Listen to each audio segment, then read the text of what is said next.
بسم الله الرحمن الرحيم. الحمد لله رب العالمين، والصلاة والسلام على شفيعنا محمد رسول الله صلى الله تعالى عليه وسلم وعلى آله وأصحابه أجمعين. لا بشي سيم علم أصول فقه كباس لقواعد لغوي أصول كان دكين يقع من ما بنام نشان الخاص ودلالته حول لدين إن شاء الله تعالى وقاعدة باس كينو كوتايبا بشي سيمي علم أصول فقه بيني لجلسنا بشي سارم كوتايكا إما لوانا ودرسي الرابردو قتمان دیارە ئەو زاراوانەی کە ئێستا هەمانە زاراوە زاری وا دەبیت زاراوەشی هاوبەش دەبی، یعنی واتە چەند معنایەکی هاوبەش لە خۆی دەگرتەوە، یەک زاراوە یەک لەفزە بەڵام معنایەک دوو سێ چار تاوەکو چەند معنایەک هەمووی لە خۆی دەگرتەوە. زاراوەی وامان هەیە بەڵام ئەوەی کە گوتمان هاوبەشەکە ئەوەیە ڕاستە چەند معنایەک لە خۆی دەگرتەوە بەڵام لە ئەسڵی لوغەوە لە بۆ یەکێک دانراوە على سبيل مثلا الانفراد يان أو يان تعدد مثلا بابلين بون منا زار لبو أو معناه زار لبو أو معناه زاراوي عام معناه عام وانية عام أو زاراوي همو أو أفراداني أو أنداماني لجير خوي دقرتوا حموي شامل دكا دفعة واحدة كوابي أجر بالظاهري لفظ عامك هذا بيبلين همو دقرتوا مجر لشوين الشتر تخصيص كرابي أدي لفظ خاصية كلواني أو دخونين دليل الخاص هو اللفظ الموضوع للدلالة على معنى واحد على سبيل الانفراد. طبعا أوي بابليم خاصة كي زيادة كاتوا لو دوانا كيتر أو لفظية كلا أصلا لبو يك واتا دانرا لبو يك معنى دانرا هاو باش لبو تسن معناك دانرا بلا ما بس يك معناه هرزارو دبي معناها البجيري ببي قرينة عام لا السرتاوى لبو همو معناها كان دانرا خاص لا سرتاوى لبو يك معنى دانرا بلام أقام الليبي ما مثلا كدلين لبو يك واتا ويك معناه ما بس ما نوني لبو يك شخصي دانرا بالكم ما بس ما لا أويا كاتك تو أو زاراوى بلي سطاصد بزاني يعني أو تنك سيدة زيشان بكي أو بير قطعي مثلا بين بونو منا لبرو حتى قلت رايا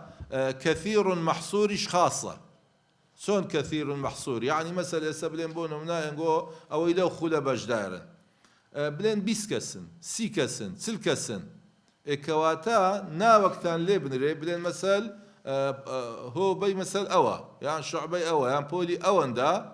لو ما دي أو تنكسب بجدارة كواتا أو قطعية يعني يك بيت دليل أري آية أو مجموعة نفراء يعني أو شعبية أو الراسة دنا بازنا بلام آية تسقمانك لوي هي النفرة كم تريان زياتر هبي نخير لو تشكل لأصلوا ببي أساق ببي قانونك دان رايا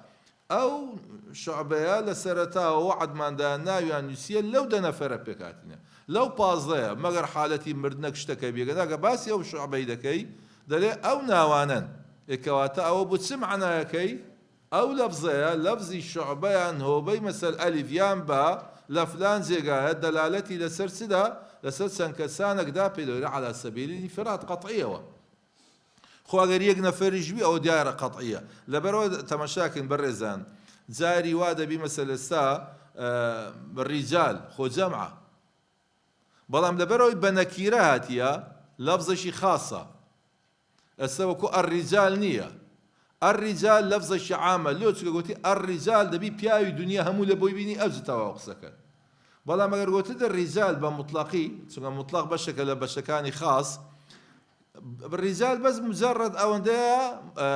أقل الجمع لبوي بيني تواو ونكيرشا ديار نكرة بلا برو الرجال ملبوي بينا يعني تو أسألنا وجنابتان حرسي بيا وكامتاني هل بجارتنا اي رقصة كيتوا ساري ناقصة كيتوا كاتا قطعي أوايا برام بركة نتواني الرخند لي بقري بلتسيا باش أوج ديارنية أو نبي كاتك أو قمانة درز بو نابتا قطعي وكوب لبروج باس ما قلت ما الجماهيراتية قطعية لو تقول كذا ليس دوني ونية يكونوا يجنية سيمني يجنية سيب تاريخ جنية أو بقول ما لدرسي الرابردو أواني بشتيان باللغة بس دلين 3 قروء خاصة ثلاثة لبر أو دبيت قرأك بحيز دابنري سوك أجر بحيز دابنري حيدك ستصد دردس بلان بحيز داندري حيزك حيدك ستصد درداسي لبر بزانين أو خاص أو هو اللفظ الموضوع للدلالة على معنى واحد على سبيل الانفراد وكو محمد وكو الرجل وكو مئة أخو سر رجل نكيرة ونيا بلام آية خاصة خاصة خاصة لو خاصة چونکە تو ئێستا کە گوتی بڕۆ ڕەجولەکەم لە بۆ بینە ڕەجول یەک نەفەرە و نەکیرەشە بەس مێی نەینە ژنی نەینە لە جیاتی ئەوانە هەر ڕەجولەوتەوە خلاص هەر ڕەجولەتی ناخلاص کاتە بوو سەتاسە خۆ بەنی ئیسرائیلی کاتی خۆیان تەوەڕوت کرد بەوە یەگەنا خۆی گەورە زۆر لەسەر گوتی فەذبەحوا بەقەرە خۆ بەقەرەکەی بەچینە بەقەرەکە و چێ لەو جنسەکەی بەڵام لەناو جنسەکەی بە نەکیرەی هینە نەیگۆ ئەلبەقەرە کە مەبەستی لێ تعریف بی يعني بقري فلان كسا ناقوتي بقرة خوان لسر خوان عزيز كرت أري بابا نازان الرنجي كوبي وإيشي كوا ومواصفاتي كوا قنا بشي بانا كام سيليان بينا بايا ضعيف بايا ونيا بتمن بايا كسكا بايا قورة بايا بس ناوي تسيل بايا شيشا كان بيسار السردبو بلام ناكرت باش كوابي دير برزان حكم سيا يدل باتفاق العلماء على معناه الذي وضع له حقيقة على سبيل القطع واليقين لبرو خاص حكم قطعية لو تسكن نابي اشتق كدو معناه وسي معناه بقيني نايب لين خاص أو نايب خاص نية خاص ده بمعنى كي قطعي بي تسان زورة خاص معناها إما تسار زورة خاص معناها مطلق معناها مقيد معناها أمر معناها نهي معناها أو تسار زاراوا هر تساريان بيان دقوتري خاص المطلق سيا هو اللفظ الخاص الذي يدل على فرد شائع ولم يتقيد بصفة من الصفات مطلق أو زاراوا تايبتها كدلالة لسرسدات فردك يان هندك أفراد شائع لنا وتسي كشائع كلمة شائع بربلاو يعني تيكلاو لقل عند مكان خوي بي أوي بسرابي وبتسي بصفتك للصفة كان مثلا تدي برو قتابي كم بوبينا قتابي تو برو لنا هم قتابيان كامت البجار أو مشكلة نية لو أنا بلا باشا ما مسخر ديار نية أما ما بسمع لي أوانية ديار نية أما ما بسمع لي أويا أتوكدتي حكمكي زي بزيدكي بران بركنات وأنا الرخنة اللي بقولي كواتا معناها كي بوتسي معناها كي بو قطعي يعني بالربينا وقال إذا بجمع بينيش يعني بمفرد بيني يكشي بينا بجمعينا عزل دي بينا بازي بينا بيسي بينا المهم بجمع بي لسي كم ترنبي لهند الروايات اللغوية لدوش كم ترنبي كذا أقل الجمع دوا يعني كاتنات يعني قسامك اللبر أو بيدا قتري مطلق حكم كشي سياقر بمطلقها يجري على إطلاقه لسر إطلاق خوي مني إلا ما قال لتزجاج دي مقيد كرابيو كاستباز لا مقيد جدكين كخوي يورا لتزجاج بفر بالتحرير الرقبة سيا عبد آزادك بلام عبدك نيربي ميبي مسلمان بي كافر بي مشكلة كاميد آزاد كرد أتحري أو بيدوتريتسي لفظي مطلق أدي مقيد سيا هو لفظ خاص نفسي أوديكيا يدل على فرد شائع أو أندامك لنا أندامكاني خوي ديارنية كما يبيني تواوا بلام يدل على التقييد قرز دبي لو قرز دبي أو أندامي كديارنية برانبرك كداواد لدكا صفة شيء ذات بال هرش تشيش برزان صفة درابال قصة زعمة دبي وانيا أسمن بلا فلان كسا قتابية شي زور بالا برزم لو بينا أو بمشكلة لو زبي ورد داني شنو يلا هرسنا وبزان أو بالا برزي ما وصيد هوا يعني كانت الصفات شي دا أو زاري مسألة شي الرشم لو بينا يعني بزان الرشن يش عراقيم لو بينا كواتا نابي بلان برزان دائما مقيد جلنا ومطلق هند زارزقاي دبتوا كبيدا قلت يعني عموم وخصوص شيء مطلق نية يعني عند لوات زاك دبتا خاص يشان زاد دبتا مقيد مطلق أنزا مطلق كش دبتا خاص شلون دبتا خاص أستو مثلا بين بون منا بيك شيء بلا بياوش عراقي دبو بينا أو بياو عراقيا لنا خش عراق خاصة ئێوانە بەڵام ئەتو ناتوانی بلەی هەر پیاوەک بیبینی ینی لە هەر جێگایەک بی بەڵام ئێستا تۆ بەڵام لە ناو لۆ نەفەرەکانی ناو عێراق کە نەماوەکو مطلق هاتیە عامە لە بۆ هەمیان بەس لە ناو پیاوی دنیا هەمووی چییە خاص یعنی وەکو تایبەتە و بەتەنیا ئەوەی پێویست جا لەبەرەوە مقەیەد فەرقی جیاوازی لەگەڵ مطلقەکەی بەس مجەڕەد ئەوەندەیە ئەوە قورستر دەبی سیفەتی دەدرێتە پاڵ ئەویتر هاسانکاری بۆمان لە ناودا هەیە باش ئێستا پرسیارێک لە بۆمان تێ مەسەڵەن ڕەجل مؤمن ئەوانیە یان مەسەل ئیمرأة عەفیفە ئەوانە پێی دەوترێ مقەیەد پرسیارێک لێرە دەکرێت لە ڕوو ئوسولیەوە ئەوە ئیشکالە ئایا ئەگەر وهاتوو شتێک بە مقەیەدی لە شوێنە کات لە شوێنەشیش بە مطلقی هاتمە ئیش بە کامەی بکەین ئیش بە مطلقەکە بکەین یان ئیش بە مقەیەدەکە بکەین ئەوەمان زانی ئەگەر بەس بە مطلقی هاتبی ئیش بە مطلقی دەکەین ئەگەر بەس بە مقەیەدیش هاتبی ئیش بە مقەیەد دەکەین ئەدی بە هۆرد کاتبی ئەوە لە بۆ مەزیسی خۆشی جەنابتەنەوە مامۆستاکە بە زۆر قسەی خۆش بوو وتی وەڵام من شریعەتێکی وام نەخوێندە بوو زۆر لە شەرع شارەزانم لە مەجلیسێکی زۆر گەورەش بووم یەکگوتیمی مامۆستا پرسیارێکی شەڕیم هەیە دەزانیت چەند لە پرسیاران دەترسامە من چیم پێ نەبووە ئێگوتی باشە مامۆستا ئەگەر وهاتوو مەڕێک با بڵێن بەرخەیشی بوو بەرخەکە نیوەی سەگ بوو نیوەی بەرخ بوو دوایە گەورە بوو لۆ قوربانی دەشێیاننا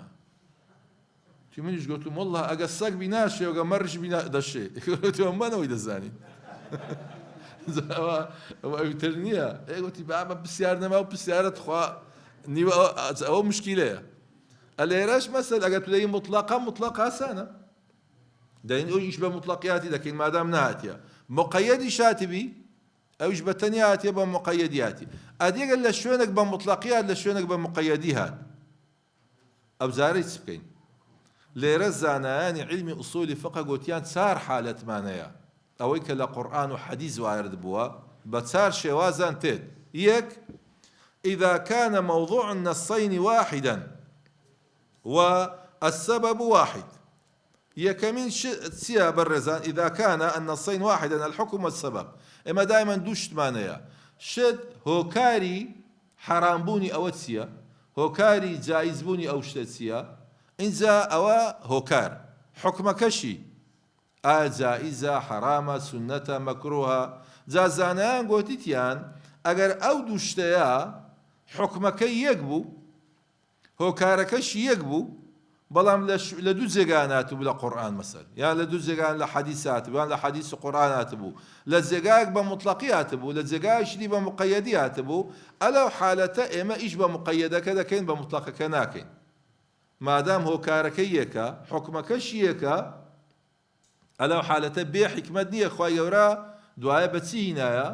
بە مقەیەدیشی هینایە یعنی کە ئەنەما خوای گەورە پێمان دەڵێ من مقەیەدەکەم دەوێت بۆ نمونەک بینین بەوەی حالی ببین مەسەل خوای گەورە باز لە محەڕەمات دەکات شتە حرام یەک لەو شتانەی کە دەڵێ حرامە خینە حرمت عليكم الميتة والدم یەک لەوان ئەوە خینە بەس لێرە باز لە خینی بە مطلقی دەکات دەڵێ خین حرامە لە شوێنێکی تر کە باز لە محەڕەمات دەکات دەفەرمێ ئەو دەمەن مەسفوحە خینێک بی بڕوە باشە لێرە ئایا کام خوێنستە حرامە خینێک بڕوە یان خین هەخین بی بە مطلقی ئەگەر بێن جارێک ئەودی نەکەین حکمەکەی سەبەبەکەی بینین لۆ خین حرامە لەوانەیە هەمومان متفق بین لەسەر ئەوەی لەبەرەوەی پیسە ئێوانیە یان زیانی هەیە باشە حکمەکەی چ بوو لە هۆردووش یان حرام بوون بوو کەواتە هۆکار یەک بوو حکمیش یەک بوو لەبەرەوە زانانی علمی ئوسوڵ گوتیان هەر شتێک بەو شێوازەی بوو يحمل المطلق على المقيد يحمل المطلق على المقيد سيا يعني مطلق إذا كان سر بشيء مقيد يعني إيش بمقيد كيدا كين يعني أو إذا كان برا جورا أو يشكل السر أو كوابيل يرى أويا أو هاد بيدا لدل مثلا أجر أو النبايا قاعدة أصولية عندنا نبايا السه همو جوش كان هندخين هلا ناود مينته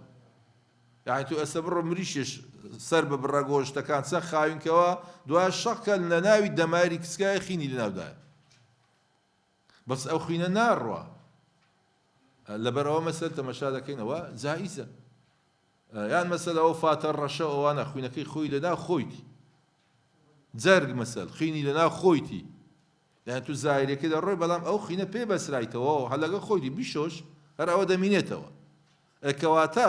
ئەوە دەمەن مەسفوحە نییە مادام دەمەن مەسفوحە نییە حەلالە بەس ئێستا خینەکەگە لەسەر بڕوا نادەبێ ئەوەی بشۆی خاوین کێ ئەوەی بڕوا نابی مەسفوحانی یەجری یەسری باش ئەوەی حالەتی یەکەم. حالەتی دووەمین أن يختلف الحكم والسبب بيسواني حالتي كما هو كاركشي زيابي حكمكشي زيابي بلام بشتكي كباز ذكر للزقاق بمطلقية لزقاق شدي بمقيدية مثل خوي يورد درباري دستي دزيدة فرمي السارق والسارقة فاقطعوا أيديهما ونيا تمشاكين ديرا باس ما لباسي دستكا ديرا بساتيا بمطلقياتيا دەستیان ببڕن وانە دزەکان هۆکارەکەی چییە؟ دزیە حکمەکەی چییە؟ بڕینە حکم بڕین هۆکار چییە؟ دزیە لە شوێنێکی تر خوا گەورە دەفەرمێ یا ئەیها الذین آمنوا إذا قمتم إلى الصلاة فاغسلوا وجوهكم وأيديكم إلى المرافق مسلمانینە کە دەتانەوێت نوێژ بکەن دەستان بشۆن دوایە دەوچاوتان بشۆن دەوچاوتان بشۆن دەستانیش هەتا هەنیشی بشۆن ئەو یەدا بە مطلقیاتیان بە مقەیەدیاتیە ئەوەش دەستە ئەوی پێشتریش دەست بوو بەڵام ئەلێرە هۆکارەکە چییە حکومەکەی شوشتنە هۆکارەکەی بێدەستنوێژیە دەستنوێژ نییە لە بەرەوەی دەشێوە نییە کەواتە لەو لای دزین بوو هۆکار لێرە بێدەستنوێژی بوو لەو لای بڕین بوو لێرە شوشتن بوو حكمه كارزيايا كواتا لا يحمل المطلق على المقيد باتفاق العلماء يعني أولية بلي من ببي آياتي السارق والسارقة ببي آياتي فاغسلوا وجوهكم إلى المرافق وأيديكم إلى المرافق بلم كابي دسي دزيش أليرة دبري أولية لوشك لا يحمل المطلق على المقيد ليرة حالتي سامين معناها أو تكلاوون أو دو حالتها أن يختلف الحكم ويتحد السبب نا ئەوزارەی حکمەکە جیاوازە بەڵام هۆکارەکەی یەکە لەو حالەتە حملی مطلق لەسەر مقەیەد دەکەین یاخۆ نا تەمەشاکەین دەربارەی تەیەموم و شوشتن طبعا تەیەموم و شوشتن هۆکارەکەی چییە؟ بێدەستنوێژیە وانە بەڵام حکمەکە چییە؟ یەکیان شوشتنە یەکیان بەکارهێنانی خۆل و خاکە و تۆزە و ئەوەی دیکەیە لا يكشان خواهي ورد فرمي فاغسلوا وجوهكم وأيديكم إلى المرافق أو ليش نكي بلام لا يتيممي فتيمموا صعيدا طيبا فامسحوا بوجوهكم وأيديكم إن الله كان عفوا غفورا مشاكل فامسحوا بوجوهكم وأيديكم بساتيا بمطلقياتيا لرا زانان قوتيتيان ما دام حكم زيايا جمهور علماء لقال أولا لا يحمل المطلق على المقيد هرسند قبل شي مذهبي شافعي هي دلي باشتر والي رش حمل بكري يعني كابيل التيمم شتا هنيش كد مسح بكي بلام قولي جمهور علماء دلي نخر ما دام حكم ينزي اوازا باهو كاريشان يكبي او لا يحمل المطلق على المقيد ادي غير حكس بكينا وحالتي تسارى مكا سيا ان يتحد الحكم او زاري ويختلف السبب نا حكمك نفسي حكم بي بس لزقايق بمطلقاتيا لزقايش دي بمقيتاتيا تمشى دكين نفسي حكمه بلام هو كار زيايا استقر تمشاي بابلم كفارتي قتل خطا بكين لقض ظهاري لقتل خطا كفارتك برقبي مؤمنهاتيا يعني آزاد كرنك عبدك هذا بيسبي إيمان داير بي لا ظهاري بتساتيا بالرقبات بتانية الإراء آية حكمك طبعا سيا نفسي حكمه آزاد كردني عبدا بلام لشوينك بمطلقي لشوينك شتر بمقيدي أدي هوكار نا هوكارك زيايا يشان ظهارة يشانش قتلي خطأ الإراء حملي مطلق لسا مقيد دكري ياخذنا لێرە دیسان بوویتنە دوو ڕایی طبعا دائما شت کە ئالۆز دەبی تێکەڵابوون دەبی خلاف دروست دەبی هەروایە يعني ئەوە نییە گەلک زار خەڵک دەڵێ مسلمان لۆ نابنەیەک و نازام خۆی گەورە ویستیتی وەلیذالک خەلەقەهم بۆ دین هاسان بی دین خۆش ببی ئەگەر وان دەبی ناکرێ يعني لەبەرەوە تو کە بیر دەکەیەوە هۆر دوولای هەیە ئەو احتیمالە شەر دەگری و احتیمالە شەر دەگری ئێستا تێن تەمەشا دەکەین مەسەل شافعیەکان و حەمبەلیەکان ئەوان دەڵێن يحمل المطلق على المقيد کەواتە ئەوەی ظیهاریش دەبی چ بکە مادام حکمەکەی یەک بی ئەگەر ناخوای گەورە نەفسی حکمی نەدەینە مادام حکمەکەی یەکینە کە ئەنەما ئەوە تەخسیسی عامە دەبی لێرە بین چ بکەین حەمەلی مطلق لەسەر مقەیەد بکەین کەواتە لە بۆ ظیهاریش دەبی ڕقەبەکە چ بی مؤمنە بی بەڵام زۆربەی حەنەفیەکان و مالیشیەکان و زەعفەریەکان ئەوان بەڵگیان بە قووەترە طبعا هەردووشیان هەر بەڵغەی لوغەوی و عەقلی بەکاردەینن ئەوان دەڵێن لا يحمل المطلق على المقيد لۆ یەک شتیانەیە زۆر بە قووەتە دەڵێن ئایا جەریمەی قەتل گەورەترە یان ظیهار قەتل گەورەترە ئێکەوابی دەبی عقوبەکەشی گەورەتر بی قەتل وەکو ظیهار وە نییە قەتل لە ناوبردنی نەفسە بەڵام ظیهار يعني ئەو با تەلاقشی ئەگەر بکەی هەسەنە ناکەوی دوای کەفارە دەدا بەڵام خۆ ئەو مێردەنا مێردەشیدی بەس تازە ئەوی دە ڕۆیشت ینی قەتلەکە دایمان گەورەترە تاوەکو زیاتر سێ ڤیارەکە لەبەر ئەوە دەلێ خوای گەورە لە قەتل کەفارەتەکەی بە موئمینەینایە تا قوڕستر بی تا دووبارە ئەو جەریمە گەورەیە ئەنجام نەدرێت بەڵام یە ڤیهار لە خوارەوەی ویە کاتە مناسبترە لە بۆی کەفارەتەکە سوکتر بی ئەوە طبعا ئەوان بەو شێوازە دەینن ڕەئیوانیش بەڵکو ڕاجحترە والله أعلم ئەوە دوو بەش لە خاصمان باس کرد طبعا ئەگەر یەک پرسیارتان لێ بکە بڵێ باشە لۆ مطلق خاصە دی خۆ مطلق دیار نییە ئەنگۆم دەبلێن مامەستا مەبەست لە دیار نەبوون چییە مەبەست لە خاص ئەوەیە کە داوای شتەکەت لێ دەکا بەرامبەرەکەژە ڕەخنەت لێ ناگری کە دەلێ فەکو ڕەقەبە بچی هەر عەبدێک ئازا بکەی با دیاریش نەبی معناوێ لە لای شارع مەقبولە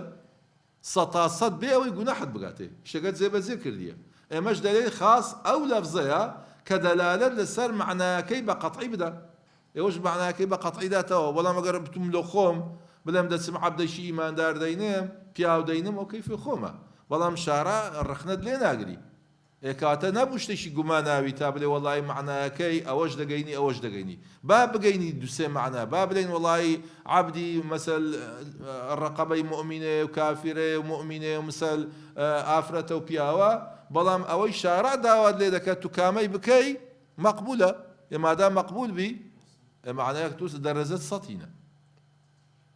هەندە زاران پرسیارە دەکرێت دەلێ مامۆستا وام جواب دایتەوە دەلێ ئەوەی وهاشی جواب دایتەوە لەبووم بە سەح دانە ئەلمیم بە سەحی دانە ئەتو دەرەزەکەی لێ تەوا وەردەگری ینی کەواتە ئەوەش نووسیبی ئەوەش نووسیبی هەردوولای مەقبولە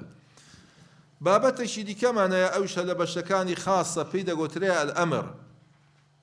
الأمر سيا هو اللفظ الدال على طلب الفعل وتحصيله في المستقبل سواء كان بصيغة الأمر المجردة يا بصيغة المضارع المقترب بلام الأمر يا جملة خبرية ما بس ليه دعوة كاربي أمر أو زاراوية كأغلب زاروا دبي لسروا تيتو بوشي بخواروا بأنزام داني كارك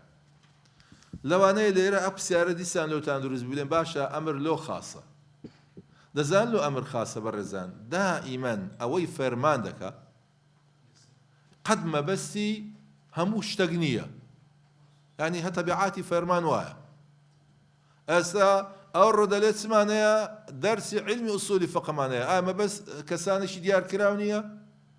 هر أمره بس أوانه بين خلاص يعني كاتب فرمانك بس لبو أوانية مثل بياني دوام نية لبو شيء بس لبو موظف أنا وأن يترك أوا لجرد الصلاة أوا بلام يشتري شيء آزاد دكا كيف يخوتي لبرو الزانان علمي أصولي فقه قوتيان أمر لبرو دلالتي لسر خاصة كمعناك قطعية دائما أوي فرمان دكا دزاني فرمانك بو شيء وبشيوازش فرمان دكا بەرامبەرەکانیش دەزانن مەبەستیان چییە وانە کاتە مەبەست شتەکە بوو چێ معناکەی بوو قەتعی معناکەی نەبوو زەنی تا بڵێم وەڵا ئەوەش دەگرتەوە ئەوەش دەگرتەوە نانە خۆشتەکە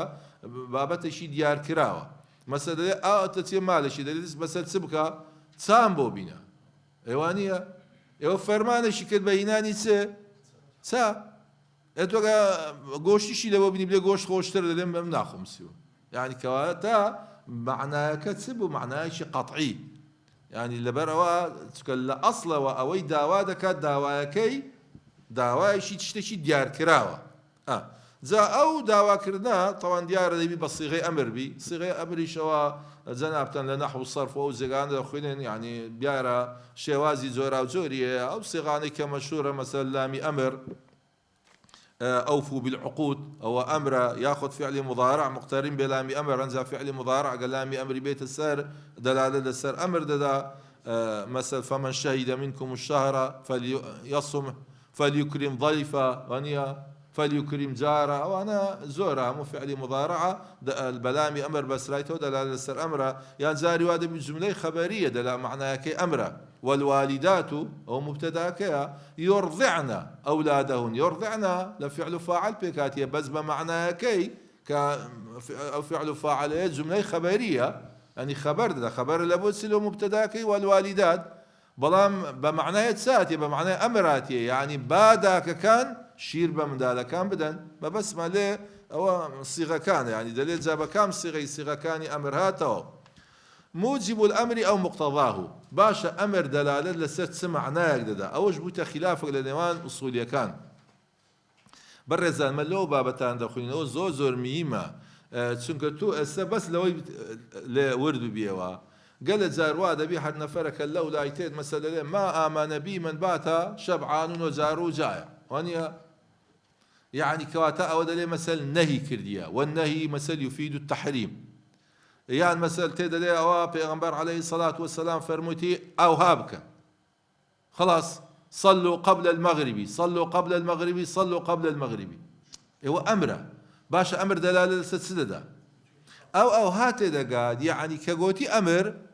توا خلاص واجب هلا برعوش الزور أواني أقاداريا بعلم أصولي فقهية يعني ما ليرا مازال نية هم أودي بازكين يعني أمر لواني لبو دعاته لبو إباحته لبو مثل إرشاته لبو نصحته لبو تهديته لبو دعاته لبو تعزيزته لبو واجبته لبو سنته حريك وببي أو خوي خو معناه أوانية هر لزقاق أمركاتو بلا پیغمبر عليه الصلاة والسلام قال زاد جابيسي أو سوشيال ميديا أنا دم أخندك زلوا جنزانا بابا پیغمبر إخوة أمري بما كردو أمر آخر باب رام دلالتي أمر كلا ستسيا دلالة كلا سر وجوبة آخر كدلي أمري بما كرديا يعني أجر نيكي خلاص يعني أول ريش برنا داي توافر موت يلا قصوا الشوارب عفوا اللحى مثل خلاص يعني أمرش كاتا واجبة أواجب ذاك يعني حرام بلام همو أمرك دلالة لسر واجبون ددا أخذ بي أوا زاناني علم أصول ضوابط وقواعد يعني أنا طبعا أو حنخوي لخوي وسندر سشيلوي إما دلين زانان قوتيان بله للزبان عربي أصلي أمر دلالة لسر وجوب ددا عند جمهور العلماء بلام قريني بينا بسرا بيوا أجر قريني بي بسراوا أو ناكري باش أستو أما دا إنه يفيد التحريم ونيا أدل ربنا لا تؤاخذنا إن نسينا وأخطأنا لا فرمان بخوالك أي شيء قلت خدبيت هوايا يعني كابرا تينجا أو ده النهي ونيا لا تؤاخذنا خلاص باش تسون دبي هلا معناه نهي كتينجا يشتيا يلا معناه أمرك كاتيق لقرينة كاني أول أبو أمر نيا لبو نهي كنيا سكت دبي دائما خطاب أمرني من الأعلى إلى الأسفل به ايوتو اسفلي لابو اعلاك يا او بزانه ليرونيه يعني كواتا دبي بلا او قرينه لا معناه خوي لايدا بو معناه شي دير روشتي انا ناكري اجتوني او كبزايري كي خو قصه كيديني تو او خو متاثره بوي بلا برو هندق هاني دردشي لقب كشي شي وايلو بكر والله خطو راسك ايوه خو اوش نيه واوش امره وهنيا بلا مو برامبر شي برامبر بخوايا باش ان امرني لعبدي دبي لو خايدك يعني دبي خاي ور لو عبدي بك ئەکاتە دەبیت بڵێ بە معنای پاڕانەوەیە حتى هەندە زار بەڕێزان يعني اللغة زۆر مهمة يعني هەنجا فعل معنای لۆکەی دەگەڕێ إنما يخشى الله من عباده العلماء مثل خۆ ئێستا ئەگەر ئەو فعلە بگۆڕابایە دەکرا بەسەر بڵێ مەسەل إنما يترجى مەسەل يعني مەسەل شتێکی بڵێم ئەوی تر بایە يعني بە معنای شتی ئەوە بات بایە کە خوای پەروەردگار مەسەل داوا دەکا عیبادەت بکەنەوە مثلا إنما يطلب الله من عباده أو جاري وابا دبي الله بكر بها فاعل وانيا أو داوادك بلام يخشى شيء الشرم دكا يعني مثلا ليرة تمشادك عبد الشرم دخوايدك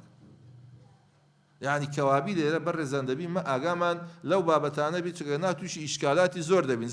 زانان علمي أصول قوتيان أمر لأصل ولا بو واجبون دانايا بلان بقرينا لواجبون دروا لبو السنة لبو مباحي لبو إرشاد لبو إنذار لبو تهديد لبو دعاء لبو تعزيز أما مزانية إستا أو باسكين أقامان لبي بسيارة شديدة كري درباري أمر دلالة الأمر على الوحدة أو التكرار آية أجر فرمان كاد لقرآن يا لحديث أو أمر دلالات لسر يك زاردكا ياخذ لسر سندها زاردكا يعني مثلا دليل نيوجبكن ما بس بردوام نيوجبكا يعني يك زاربكا بروجيبا دلالات يك زارا يان بردوامه دوباره كرنوا طبعا جمهور علماء دلين مطلق أمر لا يدل على أكثر من طلب إيجاد الفعل المأمور به من غير تكرار ولا وحدة لأن أجر مجرد أمر بو إلا دبي بقرينا دلالة للسر أو يبدأ قلنا بلين والله هر فرمانة بيتشكو عند فرمانة لبلوك ساعاتية إيكتو إيش البيك قويا دلالة مثلا برو فلان زقايا خلاص زارك دسي فلان زقايا خو نبهم قابسي أو زقايا لبرو الجمهور قوتيان لأصل اللغة أمر دلالة لسر نا أويد كابلين والله لو دبارة بونوين لبو يكزاريشا بلكو بتسد زانين وإنما القرينة تبين ذلك قرينة للزاني هذا شيء لمالي شكان دلين أصل أمر دلالة لسر يكزا ذكرى إنزا احتمال بقرينة دلالة لسدو السيبكا تقصى كان هذا ليك نيزيكا آية مثل دلالة أمر ربو فورا لبو تراخية كاتك ومثل دليل أو شيء بك استدبي فوري بكي يعني ذكري بشتي 2 ساعات دي بكي طبعا أوهم علماء أصول للغة شارزة بيري كرديتوا أو لنا عربان أو لفظ أمرانيك بكاراتيا كشارات داودك لسر أو أساسا هر زاناك بوتسونشي زيادة بي لبران بركة طبعا للدربارة أو بسيارة سي والله علماء ماليشي كان وحنبلي كان ظاهري مذهبي حنبلي كان لأن أنا مطلق الأمر أي المجرد عن القرين يدل على الفور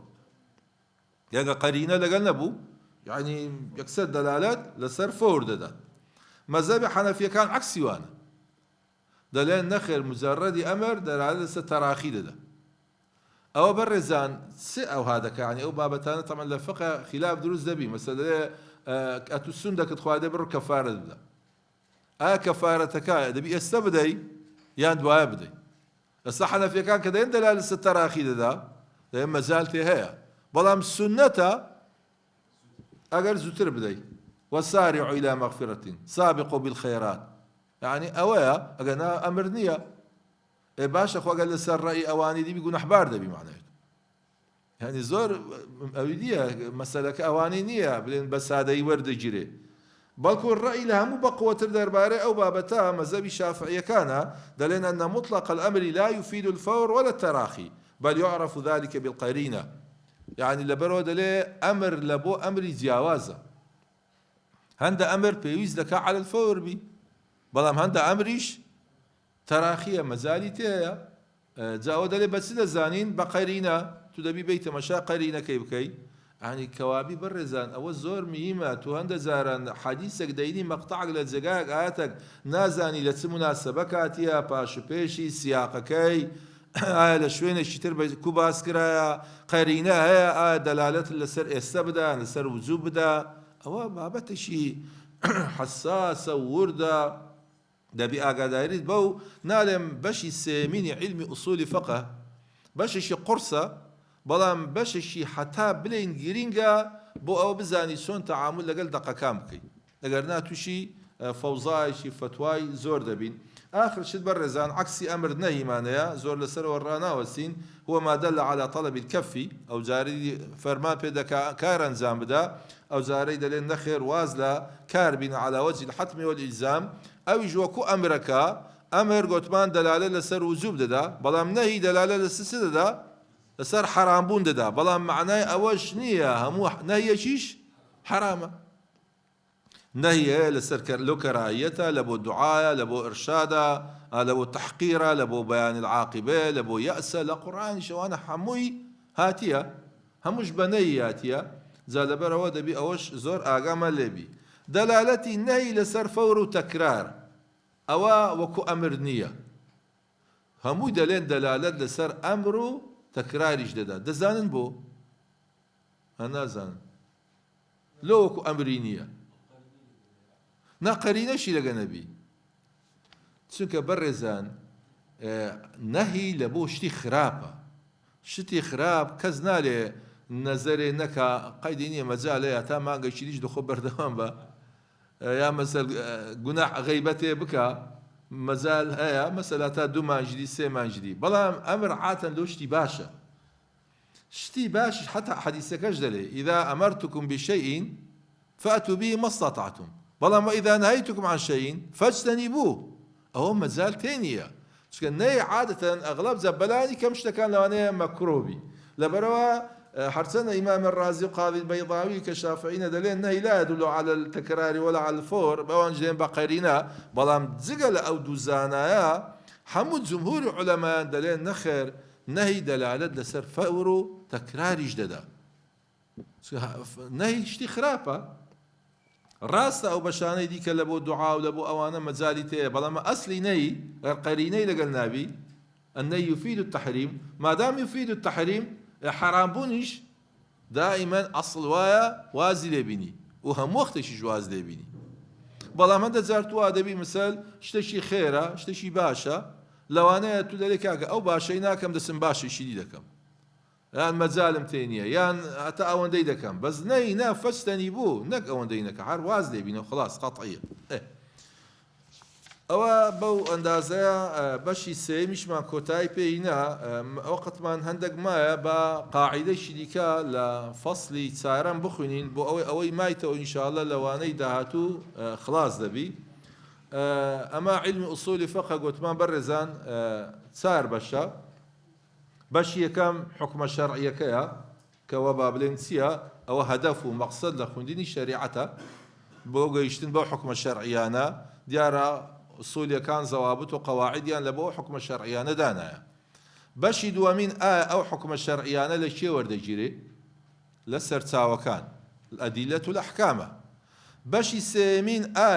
همو كسك دتواني الراس وخوبشتنا وسرتاوى كان يان دبي آشنابي بهند الضوابط وقواعد ناقوتمان حفظ قاعدة هيا كلام يعني أو سار درسا بس أو حفظ قاعدة ما كنت بلاني كم دبي أقداري بو حفظ قاعدة هي بيقرنا بس يناب كتاب السنة وسرتا وكان ترتوشي إشكال يكزار زور دبي أدي باشي تسارم سيا باشي تسارم باز المستنبط والقواعد الأصولية التشريعية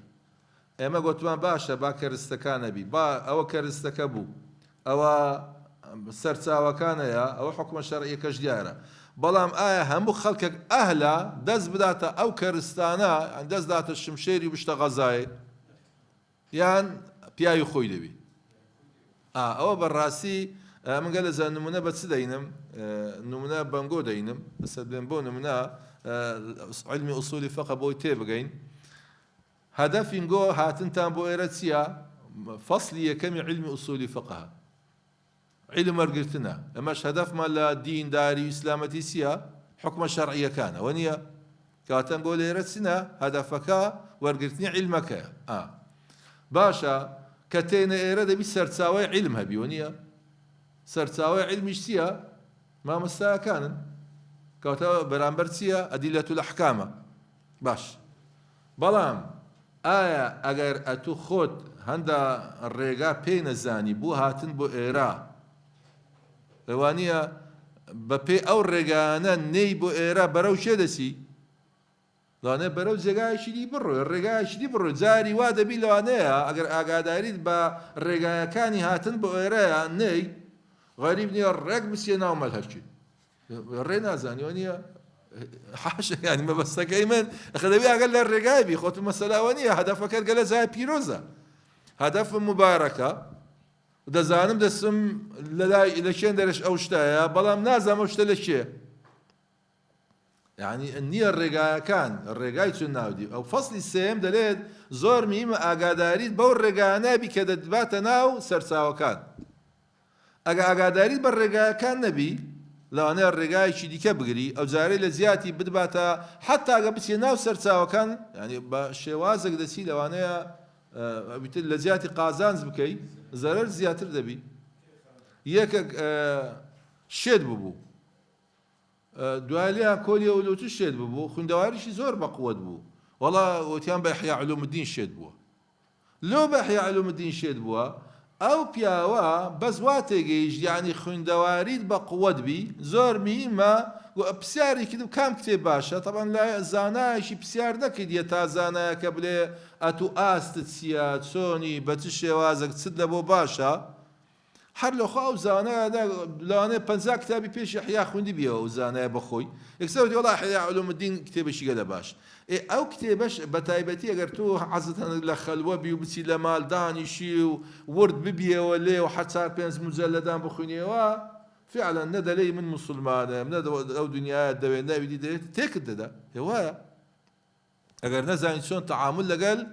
بابەتەکە بکەیت لەبەرەوە فەسلی سێمین دەبی ئەو ڕێگانە بزانی ئینجا ڕێگای شاراوە هەیە یا شاراوەترە ڕۆن و ئاشکرایە نێزیکترین ڕێگا هەیە دائما ئینسان حەول بدە نێزیکترین ڕێگا باشترین ڕێگا بگری تاوەکو بگەی بەسەر چاوەکەی خۆت و عیلمەکەی لێ وەرگری خالی چارەم چییە بەڕێزان هەندێک کەسە نابی هەموو کەس بەو ڕێگاش بێ هەیە ئەو ڕێگای شارەزایە بەڵام ئێستا مەسەل بۆ نمونە بۆ ئەو دەرسەتێ نەخوێندەوارە ئەوە دەبی نابی پاکە عەزی لە شەریعەتە ئەوە نییە دەزانی عیلمەکە لێرە دەخوێنرێ باشە ڕێگایەکەش باش دەزانی گە لەزا لەگە دایشی هاتیە لەگە بابی هاتیە بەڵام بەخۆی نەخوێندەوارە یان بەخۆی منداڵە تێناگا یان بەخۆی مەسەل بێن بۆ نمونە شێتە یان بەخۆی یعنی مەسەل یان لێرە مەسەل بە عەرەبی دەگوترێ ئەو ئینگلیزی دەزانی کەوابی لێرە کەرستەی پێ نییە یعنی ئەوەی بیاوێ ئەو شتەی بکە کۆمەلە کەرستەکە دەی بزانی کەواتە بابەتی چارەمین دەلێ 5 کەرستە هەیە دەبی ئاگاداریت پێ هەبی یعنی ئەوە دەبی لە دەست دابی اینجا بە ڕێگایەکان دابڕۆی اینجا بچی لۆ ناو سەرچاوەکان اینجا دەگەی بە هەدەفەکەت ئەگەر وات و ئاگاداریت بەو کەرستانە نەبی ئەو شتانە کە لە دەست خۆت نەبی و سایق ئەگەر بێ ئەگە ئیجازەی سەوقی نەبی ئەگە سارەی نەزانی با ڕێگایەکەش بزانی سواری ساری دەبی دەعم دەکات ئەوە نییە یان مەسەل با سایقیش بی بەڵام ئیجازەی نییە ئەمبرور بێ دەیگیری کاتە کەرستەکەی پێ نییە ئەوەش دەبی ئاگامان لێبی جا لەبەرەوە بە تایبەتیش ئەو بابەتە باز دەکات چێ زۆر کەرستەی بە تەواوەتی پێ بۆی بێتە ئەو مەیدانە ئینسانەکە پێی دەگوترێ مجتەهید یعنی ئەوەی پیاوی ئەو مەیدانەیە کەسی بەداخەوە ئێستا یعنی بەس نییە بڵێ مجتەهید نەمایە کورە هەر گەنجێکی ئاسایی و تەبیعی و زیاتر خۆی دەڵێم کتاب و سونە مەیەوتەوە و خلاص بڕاوچە جارێک هەرباز لە ڕێگایەکان و ئەو هەیبە نەزانی واضحة ولقد يسرنا القرآن للذكر فهل من مدكر يسرنا القرآن للذكر وإذا جاء نصر الله والفتح وخوشنا الناس يجبوا تشاتية بس ما بسك كلمة كواتية ونصر إخوات خلاص برا وفتح هاتو ما بس مليه عندك أو اشتا سادانة بو سادية وردقلي كم قاعدة بالرزان الاجتهاد وما يسوغ فيه أقام ليبي اجتهاد وما يسوغ فيه يعني وما يجوز فيه اجتهاد لهم تشتك ذكره نخر طبعا كلمة اجتهاد سيها هو عملية استنباط الأحكام الشرعية من أدلتها التفصيلية في الشريعة هل زناندني نازم تسي بيداغوج تشتك دريني هل زناندن أما قال لك كردي باش نيمة هل زناندن واني استنباط يعني كوش تشيها بموي دربيني لاناودي أولا الأحكام الشرعية من أدلتها التفصيلية يعني مجتهد أو نفره عملية اجتهاد أو اجتهاد يعني إنسان بيت بشتە ناو سەرچاوەکان ئینجا بەڵگە با پێی ئەوەی کەوا ئاگاداری بە ڕێگایەکان هەیە دەزانی بەسەر ڕێگا دەڕوا لەو ناو بەڵگانە ئینجا تێت هەر بەڵگە هەڵدەبژێری لێی وردەبتەوە چۆن ئەمن حکومە شەرعیەکانی لەناو دەربینم ئەوە پێی دەگوترێ ئیجتیهاد طبعا کە دەلێنیش ئیجتیهاد دۆ ئیستینباتەکەی باز دەکا چونکە ئەگەر بابەتەکە سادە بی ئەوەی پێویست نییە بابەتەکە سادە بی هەرڕاست ئەوە مەبەستی ئەوە نییە مەبەستی لێ ئەو بابەتە قورسانەی کە هەیە ئەو بەڵگانەی کە معنایەکانی دیار نییە طبعا دەبی بچی لەسەر ئەو ڕابوەستی لەسەر ئەو ورد ببیەوە ئینجا چ لە ئەو دەینێ دەر ئەوە پێ دەگوترێ ئیجتیهاد ئینجا ئایا ئیجتیهادیش لە چ بابەت دەکرێت ئاگامان لێبی طبعا ئیجتیهاد دەبوو هەموو سەردەمەک پێویستە بەڵام ئیجتیهاد بەس لە دوو بابەتان دەکرێت جگە ئەو دوو بابەتە نابی ئیجتیهاد لە بابەتەکانی بکرێ یەک الواقع التي ورد بشأن حكمها نص ظني الثبوت والدلالة أو ظني وحديمة اجتهاد لو بابتانا ذكره لآيات بي لحديث بي قماناوي بي ذا قماناوي لدور روانوا يان للروي هاتن يان للروي دلالة لسر معناه يعني دلين للروي هاتن هو طبعا قرآن قماناوي نية هم قطعية حديثيش متواتريش قماناوي نية كواتا تسمى حديثي أحاد ما إنزا أوا أقر أهلي خويا بي بياي خويا بي بقاد إنزا بزان للروي سندة ودسي لبشك لسندة لحرشتك بي المهم كالظني بي للروي ورودكيوا بيت يا للروي دلالتي لسر معناوا للروي دلالتي لسر معناوا قرآن إيش دقرتوا حديث إيش دقرتوا لو تسوى قرآن إيش هندق آيات وشتي واضحة معناها كان هو اجتهادي ناوي بلام هندق كان معناي ديارنية أو بيجتي باجتهادا حديث إيش للروي دلالتي لسر معناوا متواترة كشي هندق شي قطعية معناها كي هندق شي قطعي نية أحد كشي هندق قطعية وهندق شي قطعي نية معناها كي ما بسمان بلام للروي ورودوا حديثي أحدك هموي ظنية لورودوا بلام دلالتي لسر معنا ذكر الظني بيتزال لو باش الزنيانا هموي مجتهد لبو هي قسام بك اگر اهل بي طبعا دواء باز لا شروط كاني مجتهد اذا كاين بقسا خوي لو بابتا بك او بشك باش دوا من الوقائع التي لم يرد فيها نص ولا اجماع اي نص قطعي او جاري او بابتانا او واقعاني كواهج دقي للسنبي دقشي طبعا قطعي يعني اجماع أو ليرى سوى دقي قطعي للسربو أو قاعدة شاندانا يا علماء لا مساغ للاجتهاد في مورد النص أقد دقة شي قطعي بتبلي اجتهاد دكام وكو إسلام دق لو حاشا الزبان دريجانا بيدا بونا مثال للذكر مثل حظ الأنثيين وقضي ميرات وكو بابتانا خوي قورا بريتيا وهم قطعية أو أتي ليرى آخر أوقاتي خوي لبر أو بو لبر أو بو خوي قورا أقداري بكاتي خو استجنبوا كتاوكو بلي بو شوازد لبو دا نكات قطعي نبرتوا زا أوا نابي أو أنا طبعا أو مخالفة اجتهاد بي لو بابتان بي كدقي لسنبي يان دقي للسربي دقة كالظنبي للرود وان للرود دلالتوا يان دقي لأصل ولا سرنبي أو كادش كاجتهاد بكي دبي لجير سيبري أو دقاني كهنا قواعد ضابطة كان بي اجتهاد بكاي أركان اجتهاد يارا سيبن سينما نيل اجتهاد نفس اجتهادك كإشكايا كاركايا هو العمل والفعل الذي يبذل فيه المجتهد وسعه لاستنباط حكم شرعي من الأدلة المقررة شرعا عن طريق الاستنباط والاستدلال والقياس وغيره أو بشد ومن خدي مجتهدك لأركان اجتهاد كدبي فقيه شي بالغ عاقل بدو بينش الشرط باز دكين إذا المجتهد فيه أو كاجتهادي لسدكري أو حكم شرعي عملية كبرياري لسرددري طبعا الشروط اجتهاد كباز ذكري زورتر باز لا خدي مجتهدك ذكري يعني أو أصلك يا سوغر أو بو أو واضحة زاني اجتهاد لتسبكا لو دبابتك باس ما كرت يك لو شرطانا أو يبرزان أو أنا قصان لو بابتانا بكا من قال زاد لهم نقد جماعتي بيم وابيبي سزور بخلق وانا قصان للقرآن وحديث ده كان جماعتي بيم وابي اجتهاد كردن بيم وابي نابي دبي بيت سبك أن يكون الإنسان على علم ودراية كافية باللغة العربية وخواصها في إفادة المعاني واحد دبي فحل بلا لغة عرب بلاني كما قال حريز نبيز نمشي شفت كتابي باشي نحو صرفي وبلاغه وانا خوندي بي اذا كاستا بشي هر زوري اواني كقصه كان دك انت انا لخوينا عبارات كان لو انا تسن خلتي دك ايوه تسون دبيشتيو سوق شريعتي خويا ربا زبان عربياتي زبان عربي زور حساس زاري وادبي بوشيك قال له مذهب الشافعي دليل تجديداتي سوري فاتحه الركنه شد كان له سكر قال لي بيسمى لي إياك على قلب لي إياك يعني أي نوع الشمس ضوء الشمس هو ده خواتو أو الروجي ده برست أو تشير الروجي ده برست والله بك إياك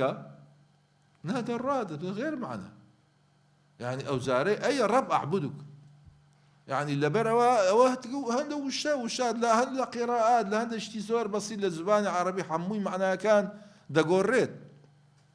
عبارة زين نو زن نو زن نو حد يكون يعني معناه شيء طلاق وطلاق حتى كتاب عندنا علماء كل طلاق إذا كوي أنا دزان له قلت يا ها هند قلت يا كل طلاق ناكوي دزان له دين طلاق ناكوي شكل طا للزبان كردينيا دليل بتلاقم دزان طلاق بالزبان عربي يعني تسي يعني جيشتن بيجدي نقلك جابوا نوا عكس هيك عكس يتلاقيان دقن بيقدي بلام طلاق نا اطلق سراحه يعني الرويش دبي بزان كتاب هي بناي طلاق والاكراد اخر براء اوي خطو ايش في الشنيه يعني تو بس هر بي والله هيك وتيم من قوم تيم نا بابتك من دق دزان من زام تزام دقيق تزاني ودا بي كم شده بزاني شهر زابي للزبان العربي قال شهر زاني بيتسون دي قصان لسر بابته الرايكش لو انا زابني حر اوشتك بدا ما بس كيم اللي تسي برزان دبي ما اقام لخو ما بي امام مجتهدي سي حالي سي خواب بك بمقلد شي باش قلم بدري يعني خواب باش لك قصيوان حالي ببين كتي مثلا او زور اتزوري استها وكتاب السنه ونازم تسو اخر اويا كما دلين دبي او فصلي بزاني شي دبي بشتا او ميدانه اويا دبي بزاني او هبي دو ان يكون عالما بعلم اصول الفقه هناك اصول يساوي اصول هو يعني تبرز جامعي بخينوا يعني بتسيل او بدا بكتابك لكتابك كان علم اصول الفقه او كادي دبي بزاني تسند بشاره زابي لعلم اصول الفقه او بس تتبقي لكتابك كان يعني او شتي او دا ساده النيه يعني دبي او زور باش بزاني تا قداري بهم قواعد كان نبي لبو روي فتوى دانوا ان يكون عالما بايات الاحكام الشرعيه الوارده في القران الكريم طبعا ليرو مساعده ما كرديا دليل بلاني كما قداري بايات كان احكام بي اجرنا اصل وايا عندك لزانان دليل النبي او الشرطوانيه سو دليل القران او عنده ورده زاري واد بي حكم لقصه ورده جيري زاري واد بي لوانه حكم لبابتش عقيدي ورده جيري لبابتش اخلاقي ورده جيري يعني قلت انا ما مساق قرزاوي بالرحمه بي ذكري مسألة زياتر او تربي بي مسألة مناسبه شي مسيحيان بي بابلم بيروز بايان اللي بكي قلتي بلغت سيا تي اگر اويدي بي من وتي باسي جيشنا وشدنا وشتي شي تعبديه او انا بس شتي شي مسألة الخوشي تي مسألة تماشا قرآن بكين كباز لا غلبت الروم في ادنى الارض دك تي بلاور دك دو مفسدان دك مفسدي اوتي جيشتن للدق خوت بي وندي بقات احكامني بدل تليرا استنباط حكم دك دليل ليرا لولا لبرو اجر بيرستن لبرو فارسن او لا الروم لبرو مسيحينا مسيحيين لعبادتي خوا برسي دغن بيما اخوا يودا فرمي يومئذ يفرح المؤمنون بنصر الله او دكات نصرتي خواك بس ركبتني الروم كان لسر فرصك اما على نسبيون دي بيموني بلام ايمان دار دل خوش دب يعني مقصدم ليه سيا برزان يعني عندك الزانان بي انواع دبيتو كدلين ايات احكام بتني كافينيه بدين بين صد شصد هفصد ايات درباري احكام دكنا دبي اهم ايات كان دلبي بلان بلاني كم ايات احكام دبي بتفسيره وهم بزاني او دو لابد من ان يكون على علم باحاديث الاحكام لغه وشريعه اذا احاديث احكام خوت اندزان وزا حديث سبب مشكله ما هو اختصاصتي لا انا قرص ترين علمي حديثي زاق علم الرجال لقري علم أسانيد وإسناد وعلم علل وحرب الرونية يعني حر مصيبتك أو نزونا وانا كل زاني بشينا وصون أو تروانية يعني باركا بيش بما إيرا درس شيء علم حديث دليل نزهة النظري إمام ابن حجر عسقلاني يعني باز لو دك كترمذي أو إشكالية دروس كذا حسن صحيح شاذ ده مذهب لسر أو ما بس إمام الترمذي تسبوا حسن صحيح لو واي قلت يعني اشتكى أو ده سادة نية بابتك كوابي ليرد بي أقداري بوشتانه هم يهبي يعني بعلم حديث دلي إنزا ناو الروش حديث كان للروي سنده وللروي متنه بتايبتي قضي أحاديث أحكام بينزم لابد من معرفة مسائل الإجماع ومواقعه إنزا مسائل كان إجماع وشوين كان حتى لا يفتي بخلاف عكسي ونبي معرفة وجوه القياس أو بزاني شرائط كان طبعا حكم اجتهاد أجروات مجتهد أو شروطان إلى تدي أو واجبة اجتهاد بك فرض كفاية أجا هلج بك أو خير شيء بيدقات وكل حديث كذا فرمي إذا اجتهد الحاكم فأصاب فله أجران اثنان وإذا اجتهد فأخطأ فله أجر واحد بلام أوي أهل نبي لبو اجتهاد أو ديارا تقليد ذكريت اجتهاد بش بكري بلا هاي مجتهدة لميرات هاي مجتهدة لحديث هاي مجتهدة لفقه هاي مجتهدة للنحو أو ذكري ما بتايبتي لو سر مزرفا وكو قديم نية لعصر الرسالة نيزيك بونا حمويان بحر بونا لا مشتكان استكت مشاكل تفسير كان قديم بخينا ولو بتبيز مجلد وسين مجلد يعني آياتك دينية تيد أول زاديني أو سن أحكامي اللغوية كان أو زاري تي مثلا لا أنا حكم الشرعية كان أو زاري لا أنا منطقية كان حموشتي لي باز ذكت بلام استلو زرفي وانية مو بيت اختصاصات ذكريت اجتهاد لبشر بكري آخر شد برزان تغير الاجتهاد ونقضه ذكري اجتهاد بقوري بلي لبرو اجتهاد شتيش الظنية مزالي قوري لو أنا أو مجتهدة قناعتي الثواب باش مدة شديدة أنا قناعتي بقوري تواني اجتهادي خوي بقوري بلام دوشت هي أقام لبي الاجتهاد يك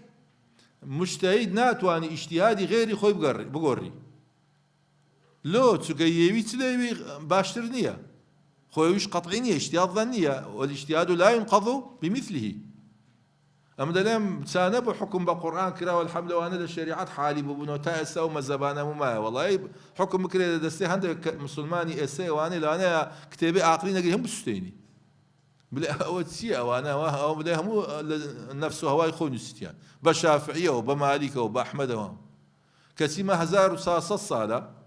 أو كتابانا همي ماج كبرت تيجي اشتيا أبو زعفر منصور كاتك موطئ إمامي ماليش يخوين ده وكتسل صال خريق بوا هاتا قيشتيتا أو سندانا وهم بسند ينايتي الأخيرية كا أو أنت بي معزب وبانجي كد قلتي أو إذا كينا ياسا قانوني دولة دبي خلقهم لسأو بالروح استملايش يستباتي دقو والله الراس ذكي بو خوازين تنخون بيمان دي كردية دزاين تنميمة قلتي نكي تاواني وها قوربكي تلو تاوانت سي تبابا من شون جوابي خوب دمو ولا برامبر پیغمبر عليه الصلاة والسلام بلي بجي أبو زعفر كرد أري مالك بس تو شاعر زابو إلى حديث أدي فلان صحابة فلان زقاء قال لي بو حديثي لكن بياننا فلان تابعية فلان زقاء قال لي بوتي لكن بيان لكن النبو من شون جوابي خواي خوب دمو شون جوابي پیغمبر بدمو عليه الصلاة والسلام نخير لو خلقي بقرر خلق آزاده وإيش بكامي دكاو تواوا من خو آقادارين با مشتق نبو أو دي با قناعتي خوم وبا اجتهاد وما اندوبني خوم واندشتم كوكريتو دير آخر أو بياو مخلصة بو حتى دلين كموطئ نسيا أو تسند بيواني بان وكيمن يكاتكش بركو تايسو سبحان الله دلين أو يقلا زار للزقاكم خوين دول الصفات إمام مالك ذلك أو عند الصالة بيمان دي بو بمركب أو لكن ماليان نزيب وحوزك بوشتها دكاتنا وبشو تخوايا أجر بقدر توسق على الزرق الرياي لنا ولو تمنا نسيه بمركبة كامو برا برهمي سلسالي مناوي والله أجر خوايا سطع صد لبوتو باتر نبي بخلق استفادة ليبك باني دارين بوشي دارين أخ ولا شيء